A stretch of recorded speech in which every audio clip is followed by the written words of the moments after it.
आइए आज रविवार की सुबह एक बार फिर से हम प्रभु को अपना आदर और अपना सम्मान, अपनी इज्जत सब कुछ शून्य करके प्रभु को समर्पित करें, क्योंकि वो चाहता है कि हम जब उसके समक्ष आते हैं तो उसके प्रेम का बखान करें। और उसका प्रेम है, क्या ही धन है हम सब कोई जो एक और रोशनी को देखकर प्रभु को हम धन्यवाद देने पा रहे हैं। सो आइए एक छोटा सा पद मैं पहले आप लोग के लिए पढ़ना चाहता हूं, और ये पद इस प्रकार से है। भजन संहिता की किताब उसका 37वां अध्याय और उसका 4था पद। भजन संहिता 37 उसका 4था पद, जहां लिखा है, यहोवा में मगन रहे और वह तेरे मनोरथों को पूरा करेगा। यहोवा में मगन रहे और वह तेरे मनोरथों को पूरा करेगा। आइए हम प्रार्थना में अपने सर को झुकाएंगे और आज की आराधना में हम शरीक होंगे। अनुग्रहकारी दयालु पिता परमेश्वर, स्वर्ग और पृथ्वी के मालिक, हमारे राजा मुक्तिदाता प्रभु, आपका धन्यवाद हो। धन्यवाद यीशु, धन्यवाद प्रभु जी, धन्यवाद मेरे राजा, धन्यवाद स्तुति के सिंहासन पर विराजमान परमेश्वर। हमारे लिए फिर से आने वाले यहोवा, हम आपका धन्यवाद करते हैं।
नाम से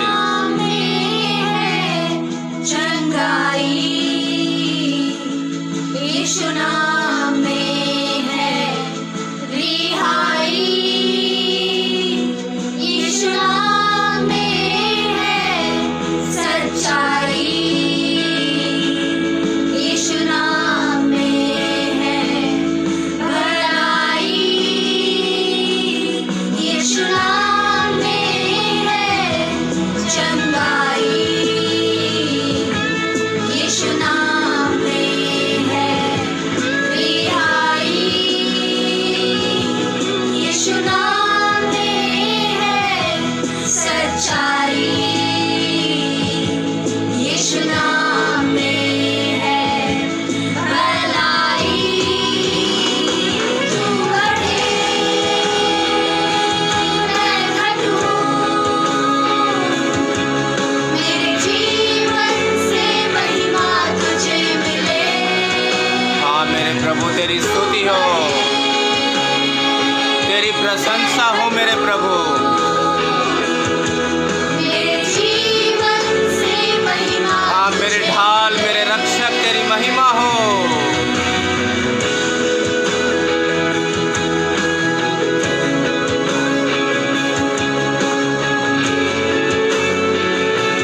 हाँ मेरे प्रभु, हम आपका धन्यवाद करते हैं, आपकी स्तुति महिमा प्रशंसा और बड़ाई करते हैं प्रभु जी।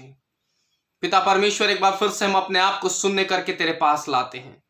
एक बार फिर से प्रभु अपने आप को दीन और हीन करके प्रभु तेरे पास लेकर के आते हैं। प्रभु इस आराधना के अंदर जितने भी भाई बहन बच्चे सम्मिलित हैं प्रभु जी, जितने बुजुर्ग सम्मिलित हैं प्रभु जी, पिता परमेश्वर एक एक जन को प्रभु हम तेरे चरणों के अंदर सौंपते हैं। खुदाबंद, आपके फजल से आज का दिन हमें मुहैया मिला प्रभु, और हम इस दिन के अंदर प्रभु आपको हम धन्यवाद देते हुए प्रभु जी, जो आपने उपकार किया है प्रभु, उसके लिए हम आपकी स्तुति करते हैं, हम आपकी महिमा करते हैं, हम आपकी बड़ाई करते हैं, आपकी प्रशंसा करते हैं मेरे राजा। पिता, हमारा भजन गाना, हमारा स्तुति करना, हमारे वचनों का पढ़ना, वचनों का सुनना, ये सब कुछ प्रभु आपको भाए।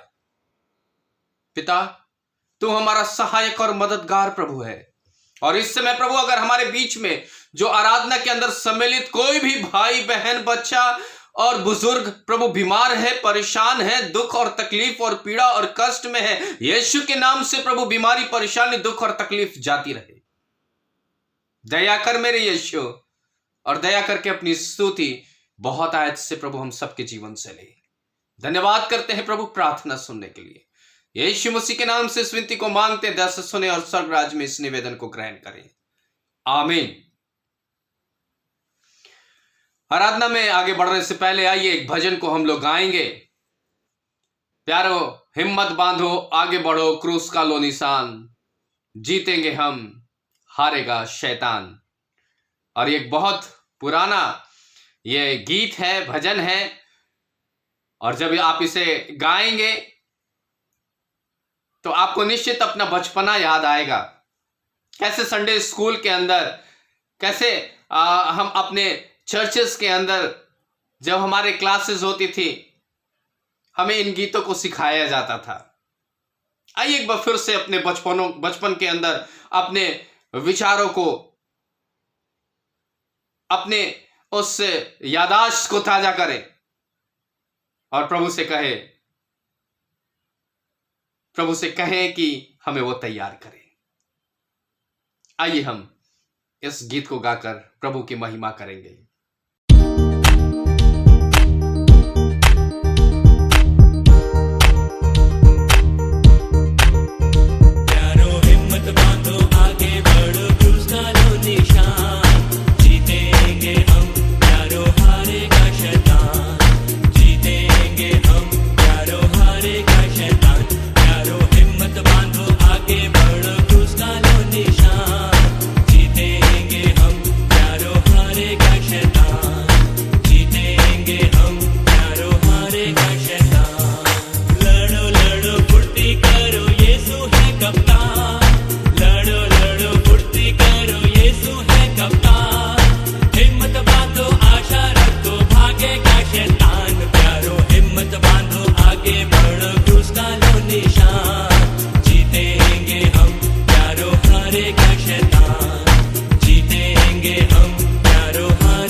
आज हमारा जो संदेश है वो इसी गीत पर आधारित है।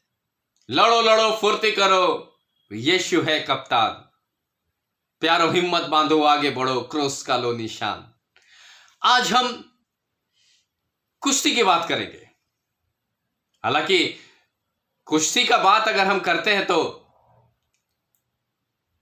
बहुत परिचित ये खेल है, और इस खेल का परिचय देना मुझे लगता है कि बेवजह समय का बर्बादी करना होगा, क्योंकि कई बार हम लोग भी बचपन में कुश्ती लड़ चुके हैं। उठापटक, मारा मारी।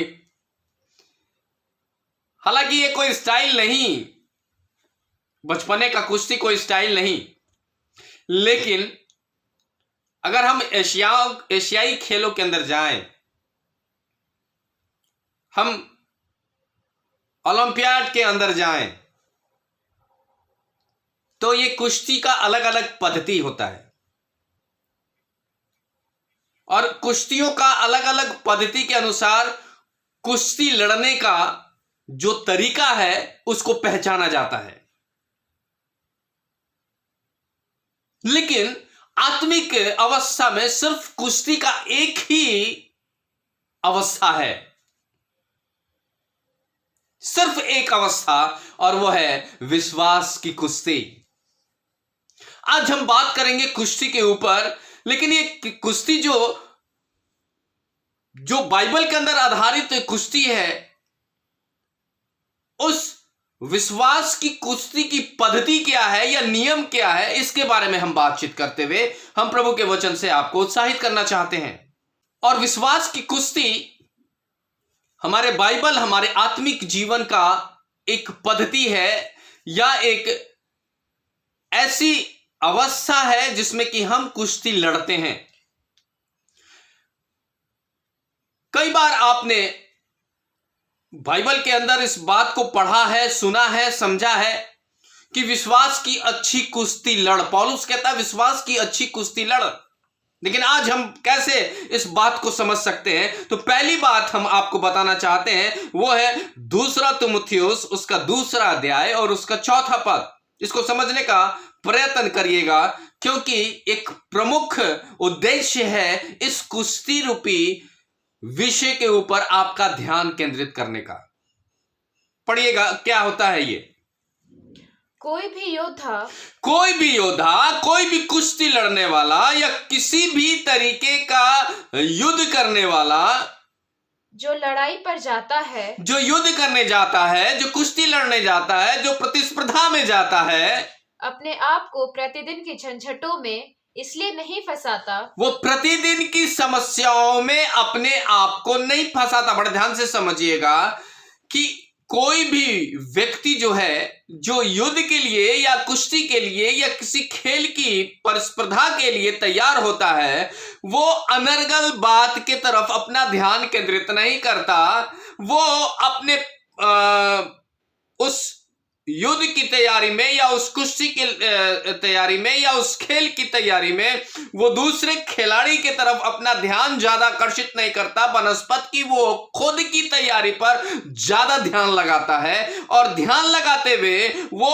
अपनी कमियों को दूर करने का प्रयत्न करता है। ठीक आत्मिक जीवन में भी हम जब विश्वास की कुश्ती लड़ते हैं या विश्वास के साथ अपने जीवन का यापन करते हैं या विश्वास के साथ परमेश्वर के साथ अपनी जिंदगी को आगे बढ़ाते हैं और उद्धार और प्रभु यीशु मसीह और पवित्र आत्मा और परमेश्वर इन बातों को समझने का प्रयत्न करते रहते हैं, तो ऐसी अवस्था में शैतान हमें अनर्गल यानी कि ऐसी अवस्था को लाकर प्रकट करता है जिससे कि हमारा ध्यान इधर उधर भटके। लेकिन बाइबल कहता है कि कोई भी कुश्ती लड़ने वाला या कोई भी युद्ध करने वाला या कोई भी योद्धा अनगरल बात की तरफ अपना ध्यान केंद्रित नहीं करता, जिससे कि वो दिशा विहीन हो जाए। आत्मिक जीवन में हमें दिशा की तरफ बढ़ने वाला होना चाहिए। हमारा ध्यान, हमारा फोकस प्रभु यीशु मसीह की तरफ होना चाहिए। हमारी कुश्ती कैसी होगी इसके बारे में सोचना होगा। हम कैसे इस कुश्ती को लड़ कर करके जीत सकते हैं इसके बारे में हमारा ध्यान होना चाहिए। फिर से हम पढ़ेंगे उस जगह को। कोई भी योद्धा जो लड़ाई पर जाता है अपने आप को प्रतिदिन के झंझटों में इसलिए नहीं फंसाता कि वह अपने भर्ती करने वाले को प्रसन्न करे। मेरे अजीजों, मैं आपको एक बात स्पष्ट इस वचन के द्वारा कहना चाहता हूं। हम जो मसीह में विश्वास कर करके अपने उद्धार को समझ कर करके परमेश्वर के पुत्र और पुत्री बन करके जब हम मसीही खेमे में आ जाते हैं तो हम योद्धा बन जाते हैं, हम युद्ध करने वाले बन जाते हैं। मैं बताऊंगा हम किसके साथ युद्ध करते हैं, लेकिन बहरहाल हमारा जो अवस्था है वो एक योद्धा की तरह है, वो एक खिलाड़ी की तरह है, वो एक पहलवान की तरह है जो कुश्ती लड़ने के लिए चुना गया है। और इस चुनाव को हम अपने विचार से, अपने स्वेच्छा से हम उस खेमे में आकर के खड़े हो जाते हैं। अब उदाहरण के लिए अगर कोई मिलिट्री में भर्ती होना चाहता है या कोई सिपाही में भर्ती होना चाहता है या किसी और सिक्योरिटी एजेंसी के तहत अपने आप को भर्ती कराना चाहता है, तो उसकी एक मापदंड होती है, उसकी एक क्षमता होती है जिसको कि उसको फेस करना होता है और वो मैदान के अंदर आता है। और ये मैदान के अंदर वो स्वयं आता है, स्वेच्छा से आता है, उसको कोई ढकेल करके उस मैदान के अंदर नहीं खड़ा कर देता या उस दौड़ के अंदर उसको दौड़ने के लिए विवश नहीं करता या फिर शारीरिक मापदंड करने के लिए वो किसी दूसरे के द्वारा उत्साहित होकर के नहीं चला जाता, बल्कि वो स्वयं के विवेक के निर्णय के अनुसार वो उस दक्षता को या उस काबिलियत को प्रदर्शित करने के लिए उस मैदान में खड़ा हो जाता है। समझ रहे हैं मेरी बात? जब हम स्वेच्छा से परमेश्वर के सम्मुख आते हैं तो परमेश्वर हमारे सामने उस दक्षता को परखने के लिए विश्वास रूपी बिंदु ला करके रखता है, विश्वास का पैमाना ला करके रखता है। और जब हम परखे जाते हैं, जब हमें जांचा जाता है, जब हमारी दक्षता को परखा जाता है, तब हम जाकर के उस चुनाव के अंदर हम योद्धा, खिलाड़ी और कुश्ती करने वाले रूप में हम पहचाने जाते हैं। अब आप पूछिएगा कि हम और आप कैसे खिलाड़ी, कैसे चुने गए? तो वचन कहता है कि जो कोई विश्वास करेगा वो नाश नहीं होगा परंतु अनंत जीवन पाएगा। जो कोई विश्वास करेगा यानी जो विश्वास करता है वो प्रभु यीशु मसीह के द्वारा एक योद्धा के रूप में परमेश्वर के सम्मुख चुना जाता है और परमेश्वर उसे काबिलियत देता है, खूबी देता है, लियाकत देता है कि वो अपनी कुश्ती लड़ सके। चलिए अब हम आगे बढ़ते हैं। सबसे पहली बात, जब हमारा चुनाव होता है विश्वास के कारण तो परमेश्वर हमको पहले बलवंत करता है। अब कैसे करता है? वचन क्या कहता है, बड़े ध्यान से सुनिएगा। इफिसियों की किताब उसका 3 अध्याय और उसका 10वां पद, इफिसियों 3 और उसका 16 पद, माफ करिएगा, इफिसियों की किताब उसका 3 अध्याय और उसका 16 पद, कि वह अपनी महिमा के धन के अनुसार तुम्हें यह दान दे कि तुम उसके आत्मा के द्वारा अपने भीतरी मनुष्यत्व में सामर्थ पाकर बलवान होते जाओ। सबसे पहला काम वो करता है कि हमें बलवंत बनाता है। तो कैसे बलवंत बनाता है? बाह्य रूप से नहीं बल्कि आंतरिक रूप से पहले वो बलवंत बनाता है कि हम कुश्ती को फेस कर सकें, हम कुश्ती लड़ सकें। और वो इसके लिए सबसे पहले हमारे अंदर की कमजोरियों को वो दूर करता है। अब अंदर की कमजोरी क्या हो सकती है? हो सकता है हम डरते हो सकता है हम अपने प्रतिस्पर्धा में खड़े अगले को देख करके कांपते हो, मन के अंदर ये भावना हो कि हम जीत नहीं पाएंगे। फिर ये हमारा हो सकता है कॉन्फिडेंस उतना नहीं होता होगा कि जिससे कि हम युद्ध के अंदर या उस कुश्ती के अंदर शामिल हो सके। और भी कई अवस्थाएं आप अगर आप दिमाग में आपकी जो भी आ सकती है इस समय आप उसको इमेजिन कर सकते हैं, क्योंकि जो आपके अंदर कमजोरियां हैं परमेश्वर उस कमजोरियों को पहले बाहर निकालता है। हालेलुया।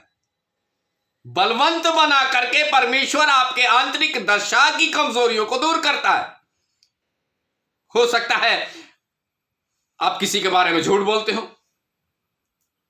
हो सकता है किसी प्रकार का नशा करते हो सकता है किसी के प्रति बुरा व्यवहार आपके मन में हो सकता है आपका हृदय बड़ा कठोर हो सकता है आप प्रभु के नाम को सुन करके झेपते हो, शर्मिंदगी महसूस करते हो सकता है बात बात पर आप क्रोधित हो जाते हो सकता है आप किसी से जलन महसूस करते हो।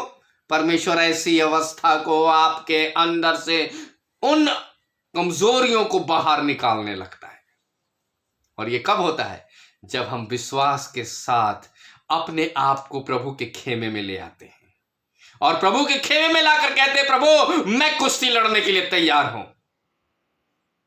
मेरे अजीजों, मेरे प्रिय भाई और बहनों, ये आत्मिक युद्ध लड़ने के लिए सबसे पहले हमारा परमेश्वर हमको बलवंत करता है आंतरिक दशा से, हमें सिक्योर करता है हमारे आंतरिक दशा से।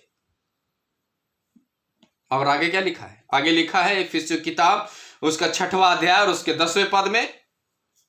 इफिसियों किताब उसका 6वां अध्याय और उसके 10वें पद में, अतः प्रभु और उसके सामर्थ्य की शक्ति में बलवान बनो। परमेश्वर इस आंतरिक अवस्था से हटकर एक और बात कहता है। क्या कहता है? प्रभु और उसके सामर्थ्य की शक्ति, परमेश्वर और उसके सामर्थ्य की शक्ति में बलवान बनो। बलवान बनो। परमेश्वर और परमेश्वर की सामर्थ्य की शक्तियां, तो परमेश्वर की सामर्थ्य की शक्तियां क्या है? परमेश्वर का वचन कहता है विश्वास से मांगो और वो तुम्हारे लिए हो जाएगा। विश्वास का एक सामर्थ्य है, विश्वास का एक शक्ति है, विश्वास की एक दशा है जिसके अंदर हम जो कुछ भी मांगेंगे वो हो जाएगा। और इसीलिए वचन कहता है कि अगर तुम राई के दाने के बराबर भी विश्वास करोगे और पहाड़ को कहोगे कि उखड़ जा और समुद्र में गिर पड़, तो वो हो जाएगा। राई के दाने के बराबर भी विश्वास हो तो इसका मतलब परमेश्वर न केवल हमें आंतरिक अवस्था से बल्कि अंतर आत्मा की उन अवस्थाओं से बलवंत करना चाहता है जहां विश्वास पनपे, विश्वास काम करे, विश्वास दुगनी शक्ति से काम करना शुरू कर दे। तो इसके लिए क्या करना पड़ेगा? पहले हमको कुश्ती लड़ने के लिए जिज्ञासु बनना पड़ेगा। मसीह हैं, हम प्रभु को मानते हैं, ये कहने से काम नहीं चलेगा। प्रभु ऐसे लोगों को नहीं चाहता। प्रभु ऐसे लोगों को चाहता है जो कुश्ती लड़ने के लिए तैयार हो, जो सामना करने के लिए तैयार हो, जो दो दो हाथ करने के लिए तैयार हो। किससे करना मैं बताऊंगा, लेकिन सबसे पहले परमेश्वर हमें क्षमतावान बनाता है, परमेश्वर हमें बलवंत बनाता है कि हम दो दो हाथ कर सके, कमजोरी से नहीं। पौलुस क्या कहता है कि परमेश्वर ने हमें डर की आत्मा नहीं बल्कि सामर्थ और प्रेम की आत्मा दी है। तो हमें क्या करना है? परमेश्वर के द्वारा जो हमको तैयार किया जा रहा है आंतरिक दशा से, उसको वेलकम करना है। कहना है प्रभु आपको हम धन्यवाद करते हैं, आपका हम बड़ाई करते हैं, आपकी हम स्तुति करते हैं, आपकी हम प्रशंसा करते हैं प्रभु कि आपने मुझे इस योग्य बनाया कि हम अपने बाह्य प्रगटीकरण को प्रभु भूल करके कि हम कितने सुंदर और कितने करूप हैं, इस बात को हम भूल करके अपनी आंतरिक दशा से आपके आत्मा के द्वारा बलवंत होकर के हम कुश्ती लड़ सकते हैं। आगे क्या कहता है? परमेश्वर न केवल हमको बलवंत करता है बल्कि हमें तैयार करता है इस कुश्ती के लिए। तो कैसे तैयार करता है? भजन संहिता किताब 144 का 1 पद। भजन संहिता 144 का पहला पद में क्या लिखता है? देखिए कैसे तैयार होने के लिए कहता है।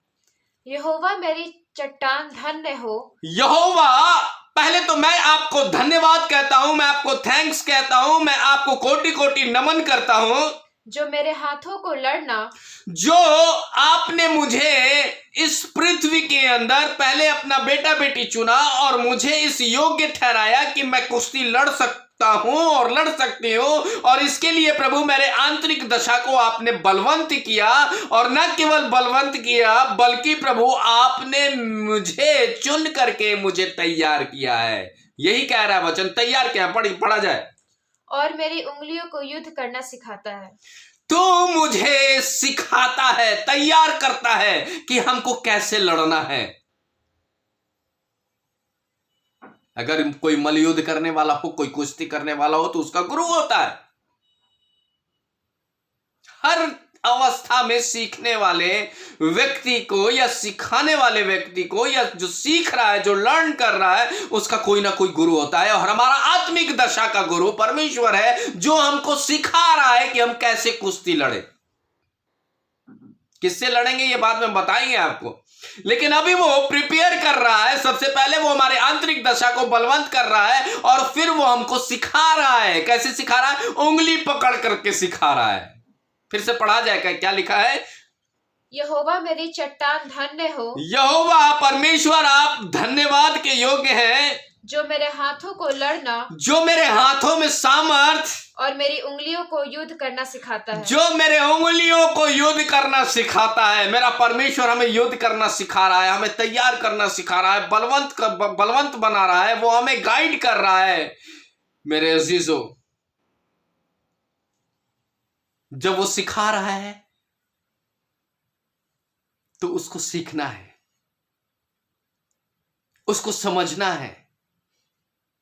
हवा में नहीं कहना मैं मसीह हूं।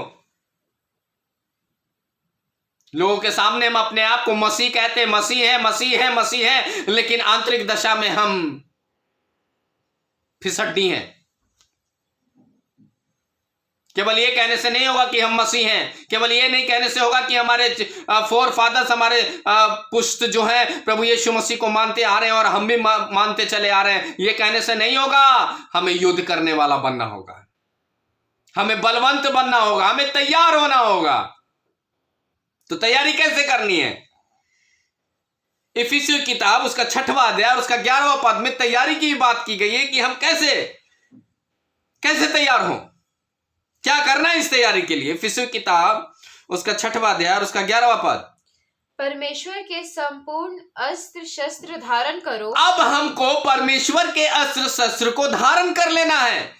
केवल आंतरिक रूप से अब हम तैयार हो गए, हमने बहुत जॉगिंग कर लिया, हमने बहुत कुश्ती के लिए अपने आप का शारीरिक बलिष्ठता को दिखाने के लिए हमने बहुत सारा वर्कआउट कर लिया, एक्सरसाइज कर लिया, पसीना बहा रहे हैं, अच्छी बात है। हमारी आंतरिक आत्मा जो है वो परमेश्वर के द्वारा जब सिखाई जा रही है तो वो बलवंत हो गया है।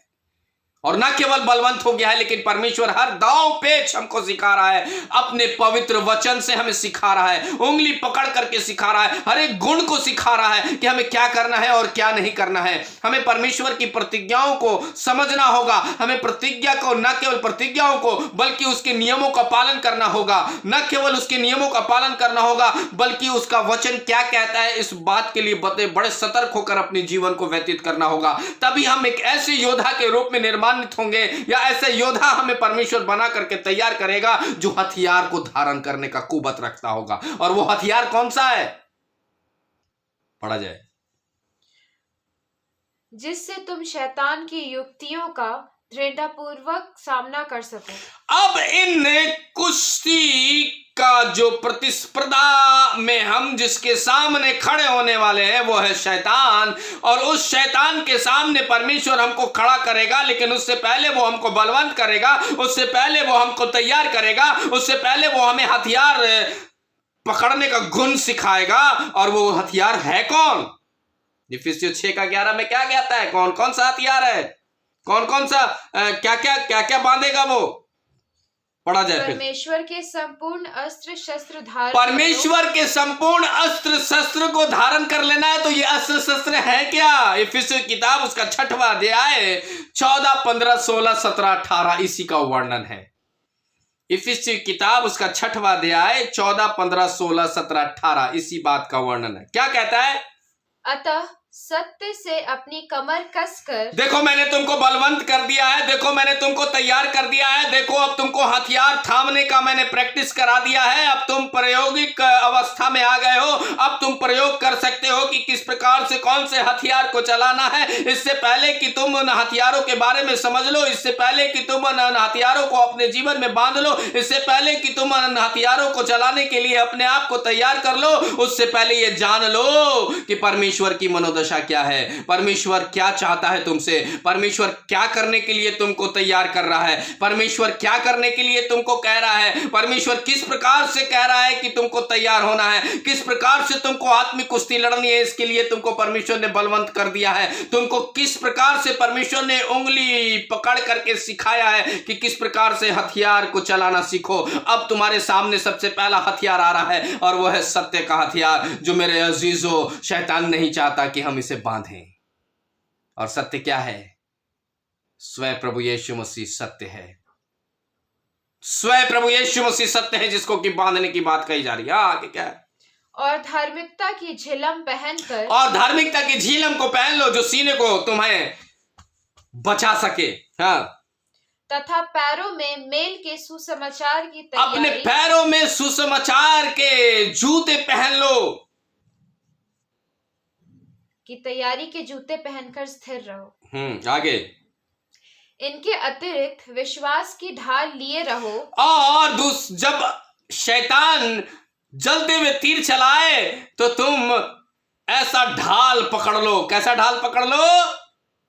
वचन क्या कहता है? कैसा ढाल पकड़ना है? विश्वास की ढाल। विश्वास की ढाल को पकड़ लो।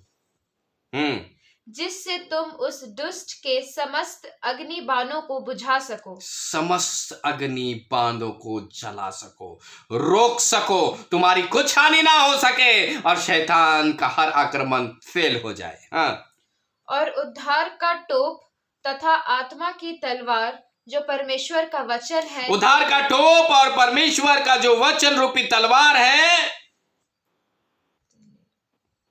उसको ले लो, थाम लो, पकड़ लो, ताकि तुम अच्छी कुश्ती लड़ सको, ताकि तुम अच्छे योद्धा बन सको। और जब तुम्हारे पास ये हथियार होंगे, जब तुम इस हथियार को अपने साथ रखोगे, तब तुम एक अच्छे योद्धा, एक अच्छे कुश्ती लड़ने वाले, एक अच्छे विजेता के रूप में उभरोगे। और तुम्हारा जब सामना होगा, इफिसियों किताब उसका 6वां अध्याय और उसका 12वां पद, जब तुम्हारा सामना होगा तो तुम विजयी होगे।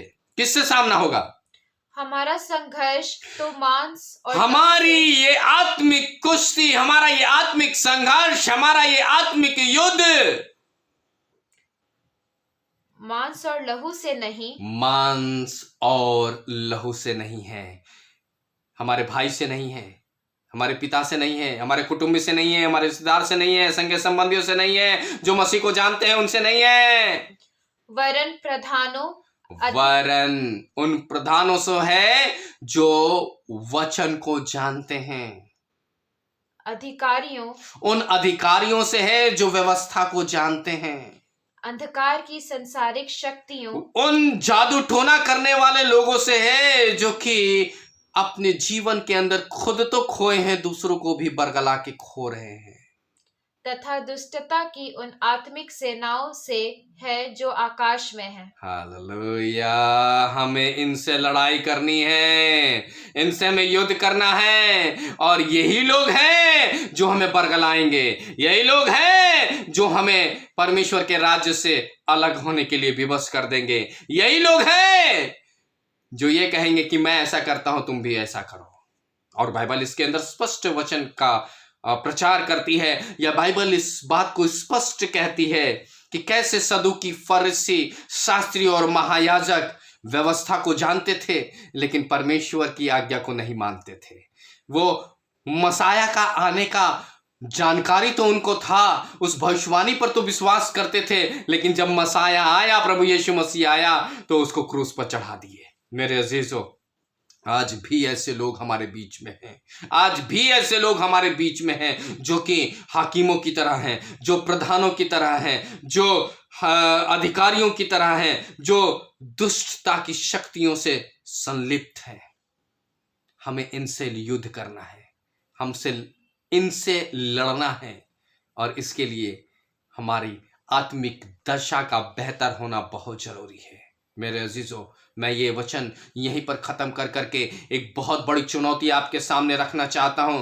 क्या आप मसीह के योद्धा हैं? क्या आपने उद्धार को महसूस किया है? क्या आप कुश्ती लड़ने के लिए बलवंत किए गए हैं? क्या आपको परमेश्वर कुश्ती लड़ने के लिए माहिर कर रहा है? क्या वचन रूपी नियमों को आप मान रहे हैं? क्या आपने अब तक मसीही हथियार को धारण किया है? क्या आप आत्मिक दृष्टि से जब शैतान आपके सामने आएगा तो क्या आप उसके साथ आमना सामना दो दो हाथ करने के लिए तैयार हैं? अगर हैं तो प्रभु आपको आशीष दे। अगर नहीं है तो ये सोचने की घड़ी है, ये विचार करने की घड़ी है कि क्या हम केवल ऐसे मसीह हैं जो कि कमजोर हैं, डरपोक हैं, तैयार नहीं हैं और जब अंत आएगा तो हमें नाश होना पड़ेगा। और प्रभु ऐसा नहीं चाहता मेरे अजीजों कि हम नाश हों। विश्वास करें और नाश ना हो। परमेश्वर ऐसा चाहता है।